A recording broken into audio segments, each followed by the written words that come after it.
मुग्धा और उसकी सास के बीच पूरा समय सास के किसी ना किसी काम को लेकर मतभेद चलते ही रहते हैं।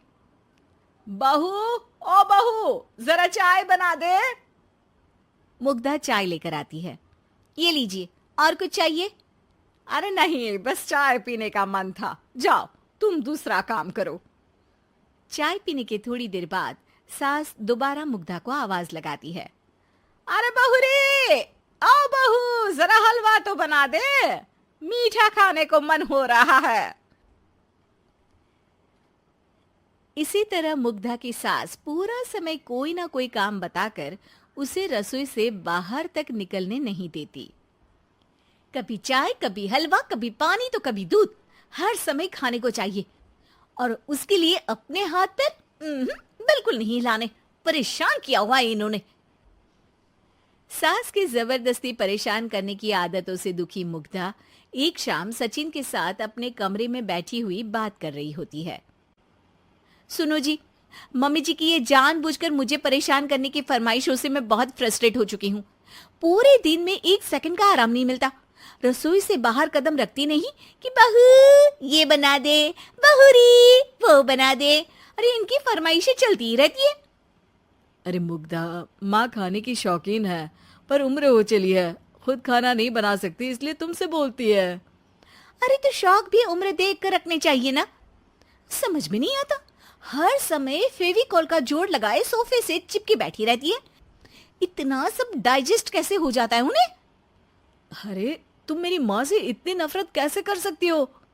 मैं उनसे नफरत नहीं करती जी, बस परेशान हूँ।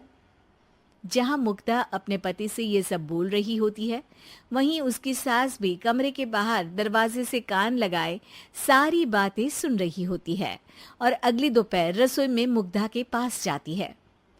बहू, आज ना मेरा कुछ मसालेदार खाने का मन है। तो चाय बना दूं? मुझे बहुत पसंद है।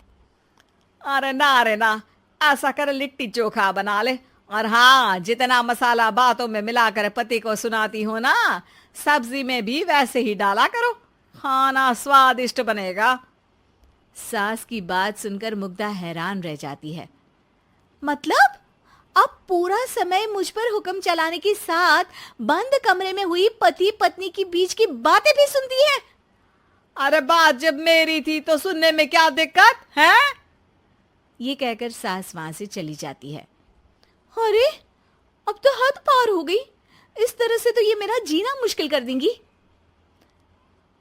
मुग्धा सास की हरकतों से परेशान उसका हल सोचने लगती है और इसी तरह कुछ दिन बीत जाते हैं, जिसमें सास का जन्मदिन आता है। मुग्धा बहुत खुशी के साथ अपनी सास को एंड्रॉइड मोबाइल गिफ्ट करती है। मम्मी, आपको सबसे बात करने के लिए बहुत दिक्कत होती है ना? कभी सचिन तो कभी मुझे बोलना पड़ता है, पर इस मोबाइल से आपको कोई दिक्कत नहीं होगी। एक जगह बैठे बैठे बहुत कुछ कर सकती हैं अब आप। मोबाइल देख सासू माँ खुश हो जाती है, पर उसे इस्तेमाल करना तो आता नहीं, इसलिए साइड में रख देती है। जिसे देख मुग्धा घर का सारा काम छोड़ मोबाइल सेट कर सास को इस्तेमाल करना सिखाने लगती है, जिसके बाद अब सास पूरा समय मोबाइल में ही लगी रहती है। हाय, जब से मम्मी को मोबाइल मिला है मेरी लाइफ में कितनी शांति आई है। अच्छा है, इसी तरह बिजी रहे तो मैं भी सुकून की जिंदगी जी पाऊंगी। अब मुग्धा जब मन करे काम करना, जैसा चाहे वैसा खाना बनाकर खाना, पूरा समय रिलैक्स और खुश रहने लगती है। क्या बात है, आजकल तुम बहुत चहक रही हो। अरे मम्मी जी से छुटकारा जो मिला है, अब ना फरमाइशें ना छुप छुप कर बातें सुनना। अच्छा, तो मोबाइल गिफ्ट करने की ये स्कीम थी। इसी तरह दिन बीतते हैं और अब मोबाइल पर लगी सास फरमाइशों की जगह सवालों के लिए बहू को आवाजें लगाना शुरू कर देती है। अरे बहू सुन तो, देख जरा किसी का फोन क्यों नहीं मिल रहा? रिचार्ज खत्म हो गया है, पर अभी 4 दिन पहले ही तो मैंने किया था। इतनी जल्दी कैसे खत्म हो गया? अरे मैंने कल तेरी कनाडा वाली मौसी सास से 3 घंटे बात की थी ना। क्या? इतना महंगा तो मोबाइल भी नहीं आया जितना महंगा इसका रिचार्ज पड़ रहा है। इसके बाद तो जैसे मुग्धा के दिन के 24 घंटे में से 20 घंटे सास के पास उनके मोबाइल रिलेटेड प्रॉब्लम सॉल्व करने की ड्यूटी ही बन जाती है। अरे मुग्धा, ये मोबाइल में अचानक तेरी मौसी सास की शक्ल क्यों दिखने लगी? और ये तो हिल भी रही है। मम्मी, ये गूगल डुओ का वीडियो कॉल है। इसमें आप बात करने के साथ एक दूसरे की शक्ल भी देख सकती हो। अच्छा, ये तूने मुझे पहले क्यों नहीं बताया? अब बताने के लिए पहले नहीं बताया। इसी बीच सचिन भी वहां आ जाता है और सास अपनी वीडियो कॉल में बिजी हो जाती है। क्यों, सास बहू में क्या गपशप चल रही है? इसे गपशप नहीं, दिमाग का दही होना बोलते हैं।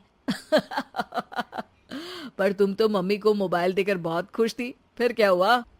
हाँ, उसका सुकून भी कुछ ही दिन मिला। अब घर के टंटे खत्म हुए तो मोबाइल की टिंग टिंग शुरू हो गई। देखो भाई, कुछ पाने के लिए कुछ खोना तो पड़ता है। आखिर तुमने मोबाइल अपने फायदे के लिए ही तो दिया है, तो फिर सवालों के जवाब भी देने पड़ेंगे, क्योंकि जब तक उनके हाथ में ये फुंथरू रहेगा, तुम्हारी लाइफ में प्राइवेसी और सुकून रहेंगे। कहने का मतलब है अगर इससे प्यार बढ़े तो दाग अच्छे हैं। अरे मुझे पहले दिन से ही पता है मोबाइल किस मकसद से दिया गया है। भूलो मत, इससे पहले मैं बातें ही सुनती थी। सास की ये बात सुनकर मुग्धा शॉक में और सचिन हंसता रह जाता है।